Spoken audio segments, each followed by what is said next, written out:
WhatsApp guys, welcome back once again. So दोस्तों, आज की फिल्म जो एक्सप्लेन करने वाले हैं उसका नाम है space between us. So guys, कहानी शुरू होती है और हम जेनेसिस नाम की कंपनी के हेड को देखते हैं जिसका नाम है शेफर्ड। सो यहाँ पर शेफर्ड नासा के साथ मिलकर एक मिशन पर काम कर रहे हैं जहाँ वो मार्स पर जाने वाले हैं। वो अपनी स्पीच में बताते हैं कि मैं मार्स पर जाना चाहता हूँ, लेकिन वहाँ बस विजिट करने नहीं जाना चाहता, मैं वहाँ पर कॉलोनी बनाना चाहता हूँ जहाँ इंसानियत की नई शुरुआत हो सके, क्योंकि धीरे धीरे हमारी पृथ्वी बर्बाद हो रही है और इसकी वजह भी हम इंसान ही है। अब इसके बाद वो अपनी एक एस्ट्रोनॉट टीम को प्रेजेंट करते हैं जो मार्स पर लैंड करने के लिए तैयार है और फिर शुरू होती है 3, 2, 1 बूम। और देखते ही देखते वो लोग स्पेस में पहुंच जाते हैं, लेकिन अभी उन्हें मार्स में पहुंचने में काफी समय लगेगा। अब इसके बाद हम 2 महीने बाद का समय देखते हैं जहां पर जेनेसिस कंपनी को पता चलता है कि उनकी एक सारा नाम की एस्ट्रोनॉट प्रेग्नेंट है और ये सुन के सारे लोग बहुत ही घबरा जाते हैं और कुछ ऑफिशियल कहते हैं कि हमें ये मिशन यहीं खत्म कर देना चाहिए, लेकिन कंपनी के ओनर शेफर्ड का कहना था कि हमें ये मिशन जारी रखना चाहिए, क्योंकि अगर ये बात दुनिया में फैल गई तो हमें बहुत ही बड़ा नुकसान होगा और फिर कोई भी इन्वेस्टर हमारी कंपनी में इन्वेस्ट नहीं करेगा। वहीं एक तरफ सारा को हम देखते हैं जिसकी हालत अब धीरे धीरे खराब होती जा रही है, क्योंकि स्पेस में ग्रेविटी ना होने की वजह से उसकी प्रेगनेंसी में बहुत ही दिक्कतें आ रही है। अब धीरे धीरे 7 महीने बीत जाते हैं और सारे लोग मार्स पे लैंड करते हैं, लेकिन कुछ ही समय बाद सारा की डिलीवरी का टाइम हो जाता है और इसमें सभी डॉक्टर्स उसकी मदद करते हैं और फाइनली सारा एक बच्चे को जन्म देती है। लेकिन तभी उसकी हालत बहुत ही खराब होने लगती है और ये सब शेफर्ड नीचे पृथ्वी से देख रहा होता है। उसे बहुत ही बुरा लगता है। इधर डॉक्टर सारा को बचाने की पूरी कोशिश करते हैं, लेकिन वो उसे बचा नहीं पाते और उसकी मौत हो जाती है। अब सारा ने जिस बच्चे को जन्म दिया था वो भी कोई नॉर्मल बच्चा नहीं होता। जब सारा प्रेग्नेंट थी तो उसके फीटस में ग्रेविटी की वजह से काफी चेंजेस आए थे और इसी चेंजेस को बच्चे ने भी अडॉप्ट कर लिया था, जिसकी वजह से उसके बोन्स और सेल काफी वीक हो चुके थे और इस बच्चे का हार्ट भी नॉर्मल नहीं होता, नॉर्मल इंसान से थोड़ा बड़ा होता है।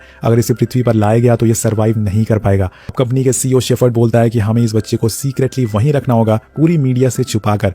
इसमें काफी खर्चा तो आएगा, लेकिन अगर हमने इस बात को बाहर आने दिया तो हमारे इन्वेस्टर हमें पैसे देना बंद कर देंगे और जिसके बाद हम स्पेस में ह्यूमन कॉलोनी नहीं बना पाएंगे। इसलिए बेहतर होगा कि सारे एस्ट्रोनॉट को बोलो कि वो उस बच्चे का ख्याल रखें।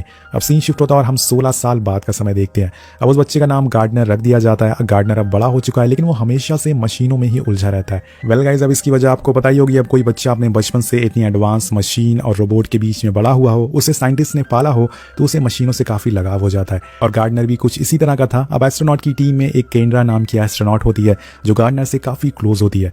वो उसे अपने बेटे ही जैसा मानती थी। गार्डनर बचपन से ही काफी इंटेलिजेंट होता, उसमें हर चीज को जानने की क्यूरोसिटी होती थी।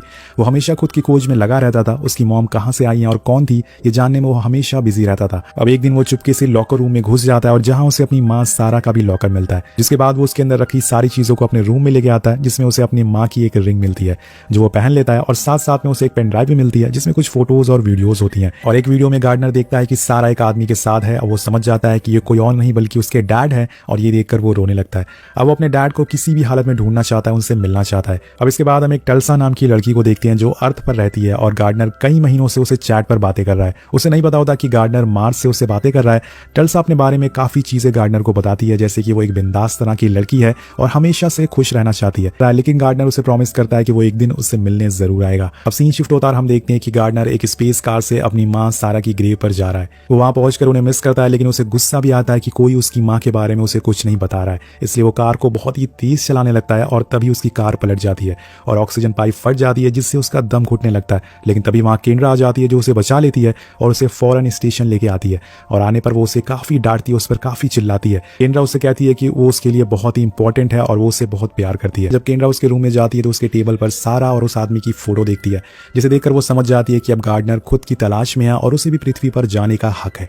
अगले दिन वो शेफर्ड से वीडियो पे कॉल करती है जहां नासा के साइंटिस्ट भी मौजूद होते हैं। केंद्रा शेफर्ड को बताती है कि अब हमें गार्डनर को अर्थ पर लाना चाहिए, लेकिन शेफर्ड कहता है कि ऐसा पॉसिबल नहीं है, इसलिए हमें गार्डनर पर एक कॉम्प्लिकेटेड सर्जरी करनी होगी और वो सक्सेसफुल हो इस चीज की कोई गारंटी नहीं है।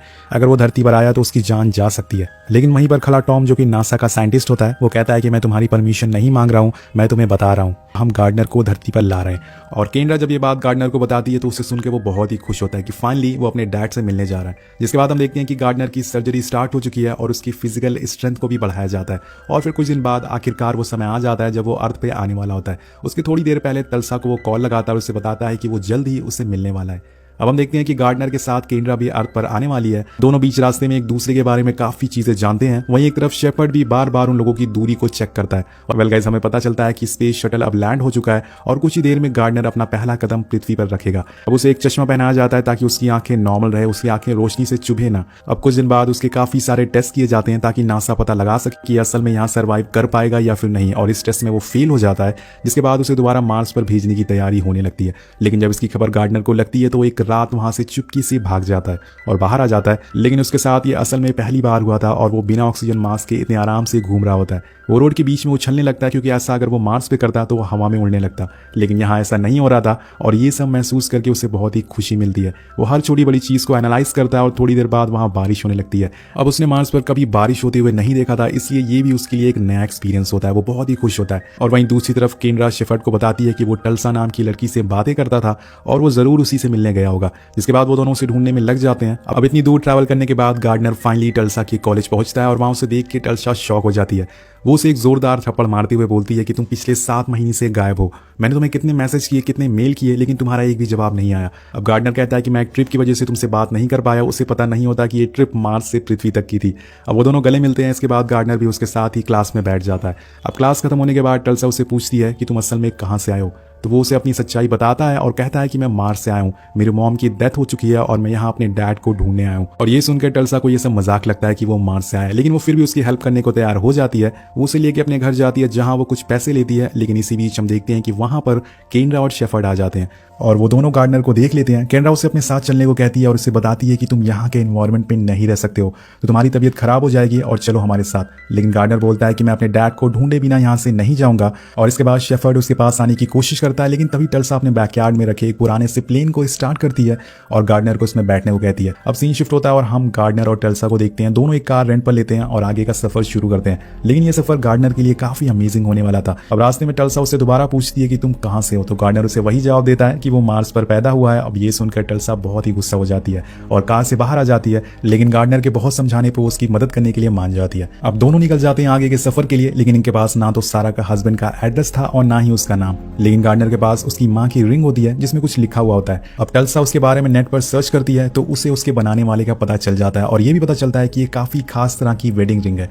अब ये दोनों उस आदमी के एड्रेस पर निकल जाते हैं जिसका नाम शमन नेका होता है। वहीं दूसरी तरफ केंड्रा को डॉक्टर का कॉल आता है जिसमें उसे बताया जाता है कि गार्डनर की ब्लड रिपोर्ट नेगेटिव आई है और उसका हार्ट आम लोगों की तरह नहीं है और अगर जल्द से जल्द उसे ग्रेविटी से दूर नहीं ले जाया गया तो वो ज्यादा टाइम तक जिंदा नहीं रह पाएगा। अब ये जान के दोनों फिर से उसे ढूंढने में लग जाते हैं। वहीं एक तरफ गार्डनर और टल्सा सफर के मजे ले रहे होते हैं। दोनों के बीच में काफी अंडरस्टैंडिंग हो जाती है और कुछ दिन बाद दोनों एक कस्बे में पहुंचते हैं जहां पे उन्हें शमन मिल जाता है। लेकिन उसे बात करने पे इन्हें पता चलता है कि ये रिंग उसने किसी आदमी के कहने पर बनाई थी।